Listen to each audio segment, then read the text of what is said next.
Donc je reprends, hein, nous avons dénoncé quelques paralogismes, soit en faveur de l'abstention, soit en faveur du vote. Et donc j'ai vu qu'il était important, c'est de bien choisir son candidat, et nous allons voir maintenant comment faire pour bien choisir son candidat lors d'une élection en général. Et en particulier, je prendrai des exemples qui concernent, sur un peu l'actualité, l'élection présidentielle actuelle. Ouais. Alors ce qu'on a vu, c'est qu'il ne fallait pas faire ça à la légère, donc pas se fier aux apparences. Donc en particulier à ce que les candidats disent d'eux-mêmes, il faut les juger sur leurs actes, leur comportement. Et quand je dis leurs actes, pas besoin qu'ils aient déjà été au pouvoir, évidemment, c'est peut-être leur comportement dans leur vie, en tant que candidat ou personnalité politique de l'opposition. Bon. Et il n'est pas question non plus de s'arrêter à leur programme, car nous ne choisissons pas un programme aussi, première chose quand même, mais bien une personne, qu'on le veuille ou non, car si l'élu ne suit pas son programme, nous n'avons actuellement aucun recours. Je suis bien sûr, moi, pour un système où on aurait un tel recours, et d'ailleurs, ce se rapprocherait de l'Ukratie, d'ailleurs, j'en profite. Donc, voilà, qu'est-ce que je promeux comme solution, enfin bon, entre autres. Mais le fait est qu'il n'en est pas ainsi, et donc que l'on va faire, évidemment, avec la réalité du jour. Voilà, bon, en étant dans le en agissant pour que les choses aillent mieux, bien sûr. Alors évidemment, c'est vrai que juger les personnes, c'est souvent un truc que je condamne, mais ça c'est dans un débat d'idées, c'est ce qu'on appelle, vous savez, l'argument ad hominem. Sauf que là, la situation est différente. Il s'agit bel et bien de choisir un candidat pour un poste, comme lors d'un recrutement, c'est exactement ça. Et le programme d'ailleurs des candidats est d'autant moins représentatif qu'il est souvent arrangé pour séduire les gens, du coup, dans cette logique-là. Vous voyez. Donc, ce qu'il faut, c'est détecter leur sensibilité, leur personnalité véritable, au-delà donc des belles paroles. Alors, le programme a quand même son importance, car évidemment, un candidat a plus de chances de mettre en œuvre sur son propre programme plutôt que celui de ses adversaires, mais son importance est surtout indirectement, comme un moyen donc, de juger le candidat. On verra un exemple tout à l'heure. Voilà. Alors, donc, le choix d'un candidat dépend évidemment de votre sensibilité. Évidemment, généralement préférable de voter pour celui qui va le plus représenter vos idées, vos valeurs. Donc ça dépend de votre sensibilité. Mais indépendamment de ça, c'est vrai qu'on peut quand même évoquer, et je commencerai par là, 2 critères de choix qui concernent donc tout le monde. Tout d'abord, le candidat doit être un minimum responsable, intelligent, pour ne pas prendre des mesures, vous voyez, qui par manque de réflexion pourraient nous conduire à des situations regrettables. On va voir un exemple tout à l'heure, d'ailleurs, vous verrez, concernant l'actualité. Ensuite, il y a aussi un danger inhérent à l'oligarchie élective. C'est la tentation que peut avoir donc, le président élu de renforcer et de prolonger donc, ses pouvoirs, parce qu'il peut facilement le faire, justement, du fait de l'importance des pouvoirs qui lui sont accordés. En somme, l'idée c'est que l'oligarchie élective risque alors de se transformer plutôt en autocratie plus du tout élective. Et ce n'est pas là un simple fantasme paranoïaque, c'est malheureusement en effet une réalité bien banale dans le monde encore aujourd'hui. Il suffit de se tourner un peu vers les autres pays de la planète, voir ce qui se passe, ou vers le passé, bien sûr. Donc commençons par d'ailleurs ce premier point-là, à savoir comment évaluer le risque qu'un candidat puisse se transformer en dictateur. Et il me semble qu'il y a un truc, qui est quand même un cas qu'on peut regarder, c'est que, alors vu donc c'est un indice fort pour ça, ce serait l'usage de sa part d'un type de manipulation particulier, à savoir la dramatisation de la situation présente, de façon à paraître évidemment comme le sauveur. Alors bien sûr, attention, vous voyez, on va me dire, oui, mais si la situation est bel et bien dramatique, beaucoup de gens d'ailleurs le pensent, mais ça c'est aussi parce qu'il y a un pessimisme. Bon. Et il n'y a pas de mal à ce qu'un candidat propose des mesures, évidemment, pour l'améliorer, du coup qu'apparaissent comme, voilà. Donc ce qu'il faut examiner, c'est la réalité, d'une part, du caractère dramatique de la situation évoquée, et d'autre part, la validité aussi, l'efficacité probable, bien sûr, des mesures proposées. Voilà. Et donc, pour illustrer mon propos, je vais prendre là l'exemple d'un des 2 candidats actuellement en lice. Notez que j'emploie donc le masculin, puisqu'il s'agit d'ailleurs en l'occurrence d'une candidate. Alors, petite précision préalable, petite précaution, qui concerne la rationalité d'ailleurs.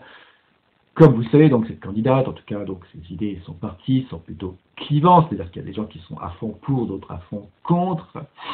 Donc, je voudrais rappeler que la démarche rationnelle exige un minimum de sérénité et d'humilité intellectuelle, hein, qu'il est important de ne pas prendre violemment et hâtivement parti, donc d'un côté comme de l'autre, hein, et surtout de rester ouvert à toute remise en cause de ses opinions, sur la base, bien sûr, d'une analyse rigoureuse. Et c'est bien d'ailleurs un problème, d'ailleurs, tout à fait général de la politique, hein, soit dit en passant. Alors par ailleurs, cette partie fait l'objet souvent, c'est vrai, d'une diabolisation, hein, voilà. Hein, et ça, c'est une attitude que je dénonce. Hein. Ma démarche consiste à juger donc sereinement et précisément les candidats sur la base des faits et de la logique. Donc c'est ce que je vais faire, et il n'y a aucune donc, diabolisation de ma part. Hein. Voilà. Alors, comme vous le savez, donc, la candidate en question, donc, ils sont partis, dénonce une situation, ça fait depuis longtemps, hein, d'invasion migratoire, d'islamisation de la France, un peu plus récemment. Bon. Et c'est sans doute de là qu'ils tirent l'essentiel de leur succès. Et il est vrai qu'il y a réellement un phénomène d'immigration, hein, dû, pour faire vite, aux inégalités de conditions entre les différents pays. Et donc, ce qui va nous importer ici, c'est de faire la différence entre une juste prise en charge d'un problème réel et une dramatisation manifestement manipulatoire. Et pour ça, il nous suffit de trouver un exemple dans le comportement donc, de Mme Le Pen, hein, où sa réaction serait manifestement injustifiée rationnellement. Je vais prendre l'exemple de l'affaire dite de la viande halal, qui a eu lieu il y a 5 ans déjà, après qu'un reportage, donc dans les spéciales, je m'en souviens très bien d'ailleurs, a révélé que les abattoirs d'Île-de-France, voilà, pour des raisons en fait, d'économie, eh bien, abattaient tous les animaux selon le rituel islamique, en n'en étiquetant qu'une partie comme étant halal, puisque ça leur revenait tout simplement moins cher que de faire deux filières différentes. C'est vrai que ça pourrait être surprenant, mais en réfléchissant bien, c'est de l'intérêt de tout le monde d'ailleurs, du coup, vous voyez, parce que je peux faire les produits moins chers, c'est pour moins d'efforts, enfin bon. Et il est clair que si l'on n'est pas musulman, toutes choses égales par ailleurs, on se fiche de savoir si les bêtes qu'on mange ont été abattues selon le rite islamique ou pas. Vous voyez, on n'est pas justement dans la superstition. Sinon, bon. Donc, il n'y a aucune tromperie sur la marchandise, aucun mensonge. On n'a pas fait manger au consommateur de la viande halal à son insu, puisque il n'était pas mentionné sur les emballages viande non halal, et puis que n'importe quel être rationnel, enfin, donc, voilà, rationnel en tout cas comme moi, s'en fout, évidemment. Hein. Or, effectivement, Madame Le Pen s'est alors illustrée à ce moment-là en s'agitant partout, en dénonçant violemment la chose, et en se présentant d'ailleurs comme la seule personne qui allait pouvoir nous sauver. Alors, je cite, hein, parce que, voilà, c'est important quand même dans ce cas-là, le précis, donc, je cite, donc, je veux démontrer que l'on ment aux Français, donc, non, on ment pas, qu'on vit dans une république d'opacité, a-t-elle ajouté, alors ça, retenez-le, c'est très intéressant, on vit dans une république d'opacité. Puis, si je n'étais pas là pour porter ces sujets essentiels sur la place publique, personne ne le ferait. Alors, à l'époque, beaucoup ont contesté le fait que toute la viande distribuée en Île-de-France était halal, mais c'est pas ça le problème, à la limite, hein, puisque ce serait pas gênant, en fin de compte, même toute la viande en France, je trouve. Enfin, on va voir qu'il y a peut-être pour d'autres raisons, il ne faut pas tout mélanger, hein. Parce que oui, d'autres vont invoquer, donc évidemment, Mme Le Pen aussi, évidemment, elle en a profité, hein, pour faire passer le truc. Évidemment, on peut invoquer aussi les considérations d'ordre sanitaire ou relatives ou compassionnelles, hein, relatives à la souffrance animale, mais il ne faut pas tout mélanger. Si certains souhaitent que des animaux soient abattus d'une autre façon, que ce soit pour des considérations religieuses, sanitaires ou compassionnelles, il est tout à fait souhaitable qu'il y ait une transparence à ce niveau, en effet. Mais c'est un autre problème. Vous voyez, il faut être précis, rigoureux. Le problème ici n'est pas un problème donc d'islamisation de la France. Contrairement bien sûr à ce que laissait entendre Mme Le Pen, serait-ce que par son agitation à ce moment-là, quand on sait évidemment à quel point c'est là le fonds de commerce électoral, bien sûr, hein, de cette personne. Donc on a bien là, très clairement, voilà, un exemple de ce que j'évoquais tout à l'heure, à savoir de la dénonciation d'un faux problème. Donc soit Mme Le Pen recourt sciemment là à une manipulation typique d'un dictateur potentiel, soit elle est stupide. Dans les deux cas, c'est pas un élément favorable pour ce qui la concerne en tant que candidate à la présidentielle. Et bon, alors je ne suis pas en train de dire, attention, qu'il ne faut pas voter pour elle, je dirais jamais ça, c'est chacun décider. Moi je ne fais que exposer des faits, évidemment qu'il faut peser le pour et le contre, plein d'autres choses peut-être, mais bon, là quand même, voilà, c'était mon propos, c'est tout. Hein. Bon. Alors on peut d'ailleurs trouver d'autres cas d'une telle dramatisation aussi, par exemple en ce qui concerne l'immigration, à entendre le FN, donc les autorités actuelles seraient particulièrement laxistes sur cette question. Alors c'est un fait que l'immigration légale a été limitée depuis longtemps et que d'ailleurs les illégaux sont interdits en France. Un petit peu, il n'a pas dit ça, ça. Cela ne signifie pas qu'il n'y en ait pas des immigrés illégaux, et il y en a plein évidemment, puisqu'on ne peut pas placer un gendarme sur chaque décamètre de frontière. Mais plein de migrants, vous pouvez vérifier, sont et ont été bloqués aux frontières, et la situation actuelle, c'est que des gens sont inculpés pour délit de solidarité, d'humanité, qui ont aidé donc les migrants, mon Dieu. Donc c'est ça la réalité, voilà qui tranche quand même un petit peu avec l'impression qui ressort du discours du FN. Quant à la cause aussi de l'immigration qu'il avance, à savoir la pompe aspirante, ce qu'il appelle, à savoir que ce serait les aides sociales, là aussi, si on se renseigne un petit peu, on voit que ces aides sont réservées d'abord aux immigrants illégaux, déjà, et non seulement ça, mais en plus, après plusieurs années, il y a une clause comme ça de résidence préalable quand même. Donc, puisque c'est seulement en travaillant donc illégalement que peuvent vivre les immigrés clandestins, eh bien la pompe aspirante de l'immigration clandestine, ce serait plutôt, alors, je sais pas moi, les patrons qui les embauchent illégalement, vous voyez, si on réfléchit un peu. Et là, il s'agit d'ailleurs plutôt typiquement, il me semble, des petits patrons, donc ceux que le FN et les partis de droite en général ont plutôt tendance à chouchouter. Donc là encore, on voit que les propositions faites par ces candidats ne sont peut-être pas les plus pertinentes qui soient. Voilà, des petits exemples comme ça aussi. Bon.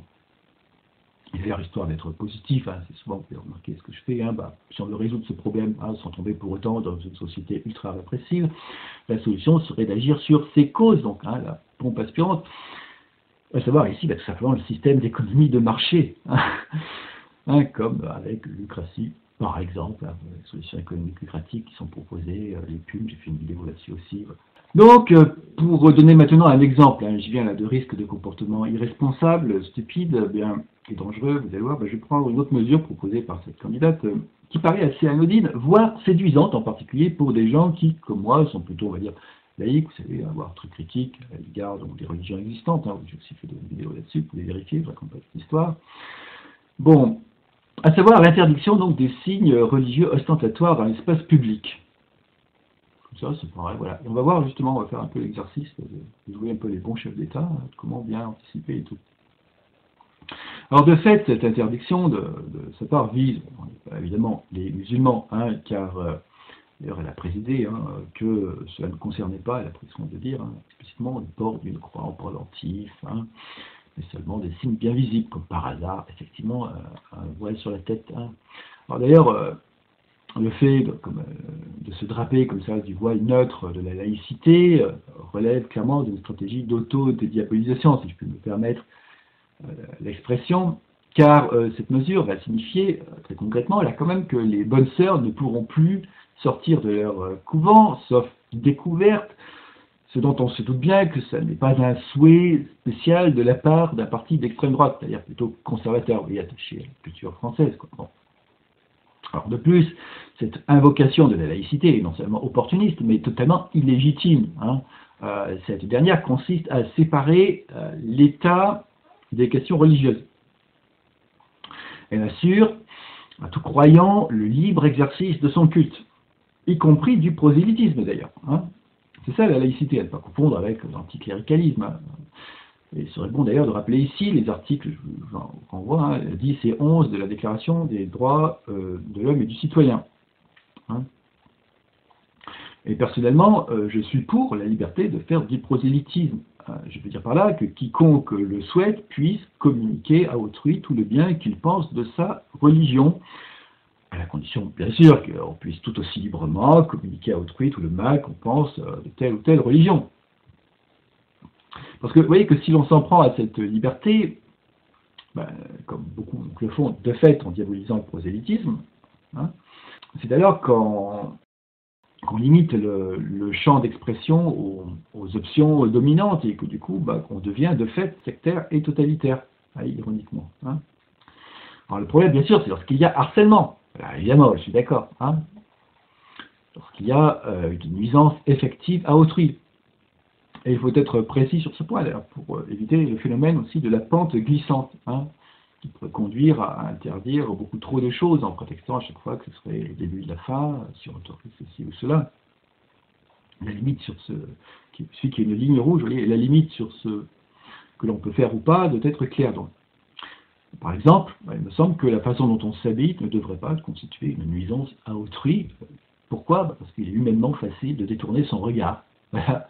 Hein, alors, c'est déjà différent d'ailleurs pour une nuisance sonore, parce qu'on ne peut pas détourner son ouïe. Hein, effectivement, on peut fermer les yeux, pas les oreilles, c'est physiologique, quoi. Bon, voilà.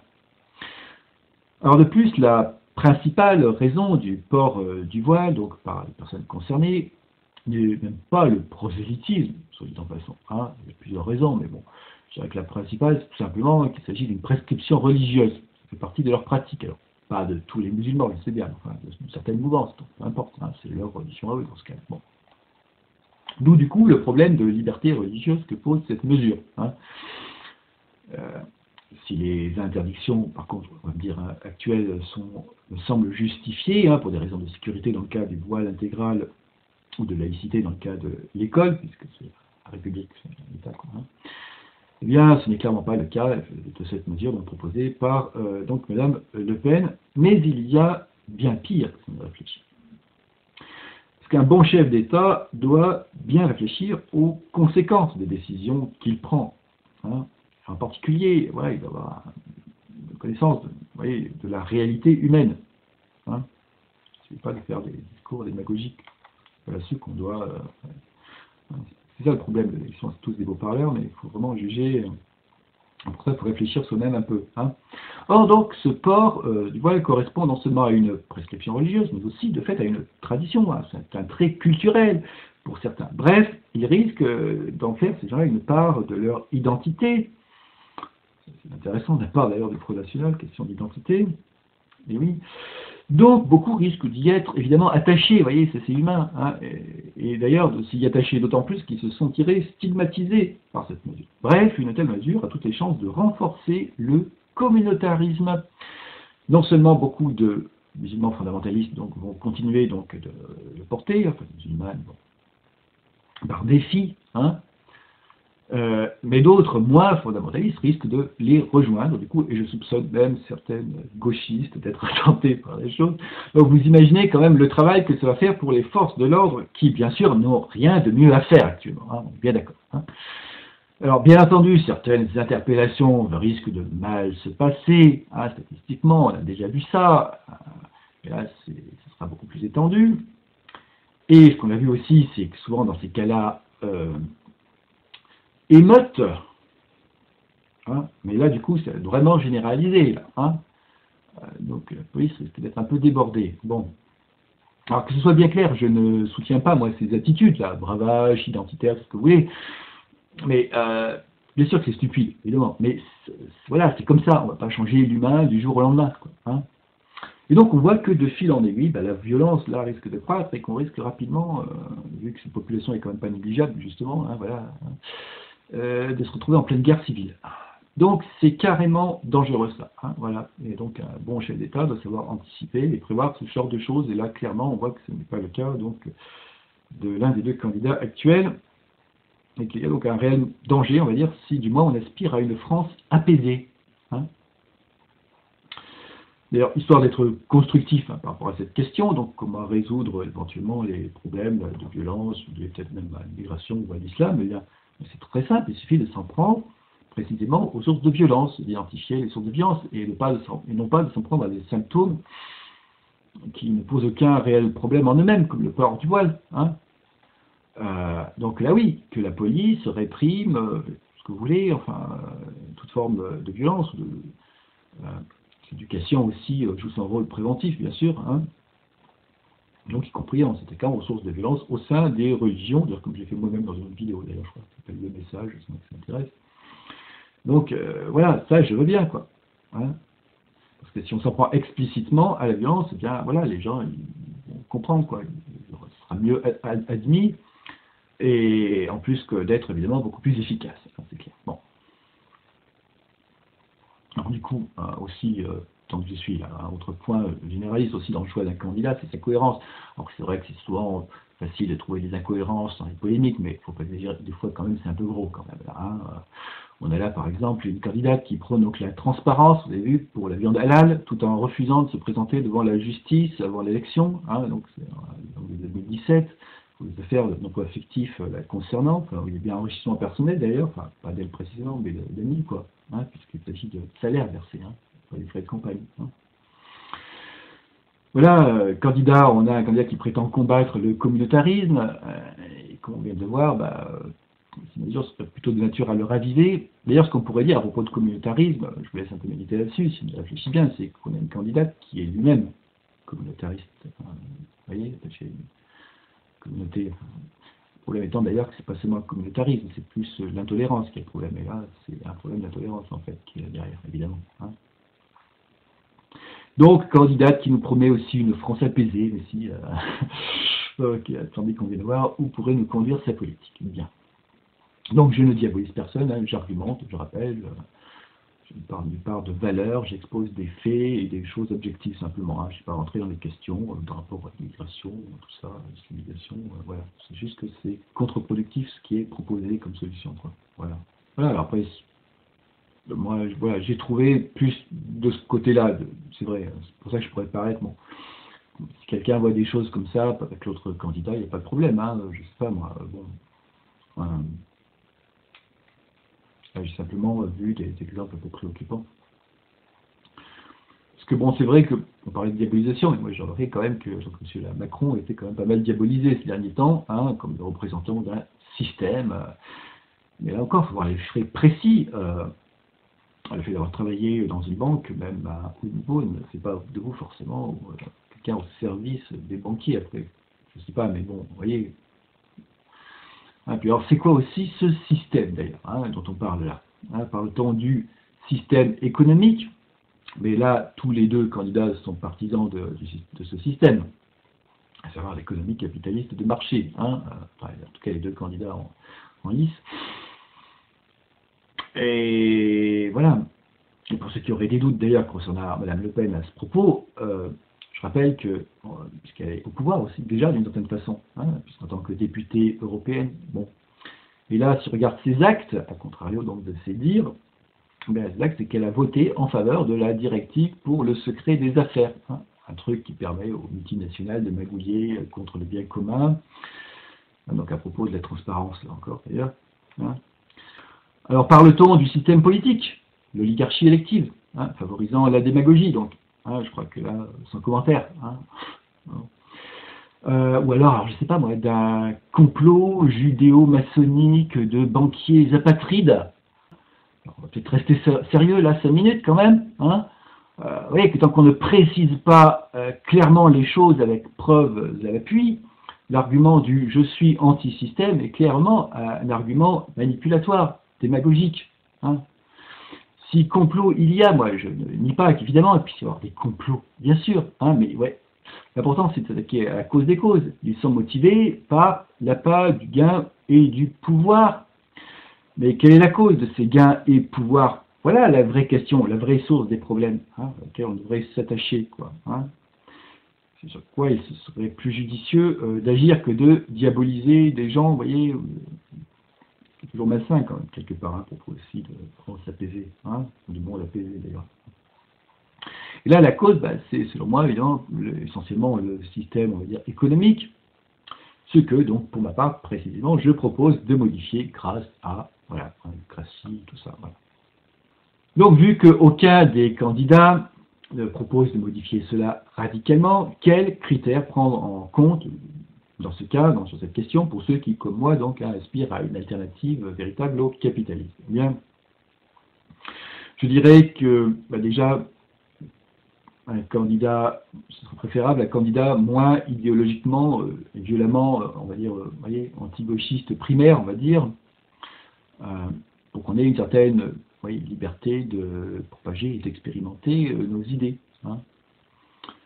Donc voilà, c'est point évidemment du coup plutôt favorable à un candidat plus libéral dans le vrai sens du terme, et moins conservateur. Bon. Ensuite, on peut se poser la question s'il vaut mieux un candidat compétent qui va bien gérer le système actuel, donc en attendant mieux, hein, donc l'économie de marché, ou au contraire un candidat incompétent qui va aggraver la misère et le chaos. Certains, en effet, peuvent, certes avec un certain cynisme, considérer que cela pourrait être favorable à une révolution. Vous voyez, bon. Mais ça, c'est un petit peu jouer avec le feu, parce que rien ne dit qu'une révolution ne débouche sur du mieux. Hein, parce qu'on a souvent tendance à dramatiser les choses, à nous croire dans le pire des mondes possibles, alors que bon, il n'en est rien, quoi. Aussi, il faut être objectif quand même. Regardez ce qui se passe par exemple hors de l'Hexagone ou vers les siècles passés. Donc je pense que, moi ce que je veux, c'est une révolution positive, évidemment. Hein. Et pour ça, je pense qu'un moindre chaos quand même est préférable, car une telle révolution nécessite un minimum de sérénité et d'altruisme. Or, ce sont là des dispositions qui ne sont pas spécialement favorisées par une solution très chaotique, vous voyez, qui a plutôt entraîné un repli sur l'égoïsme, les passions. Je pencherai donc plutôt pour un président gérant mieux le système actuel, donc le capitalisme de marché, tout en sachant bien que, enfin, ce que je pense du moins, la situation restera très problématique, avec beaucoup de misère et d'injustice. Et donc il y aura toujours suffisamment de motivation, évidemment, pour améliorer les choses, puisque tel est mon but. Et du coup, cela nous laisse le temps d'œuvrer à la conception et à l'expérimentation à petite échelle, par exemple, d'une société meilleure, de façon à ce que l'on soit prêt à la proposer avec succès à l'occasion, pourquoi pas lors de prochaines élections, hein, par exemple. Hein, car une alternative proposée comme ça prématurément, qui risque donc d'échouer, ce serait évidemment contre-productif, évidemment. Donc voilà, hein, c'était mes quelques réflexions, on va dire, voilà, pour une démarche rationnelle en matière d'élection présidentielle. Et j'ai envie de dire à tous ceux qui cherchent un réel projet de société auquel voter par adhésion, hein, je ne peux que recommander bien sûr encore mes autres vidéos concernant par exemple Lucratie ou les pubs, qui serait donc une économie plus juste, puisque bien entendu, il y a plus utile à faire, nous sommes d'accord, que, même politiquement, que voter.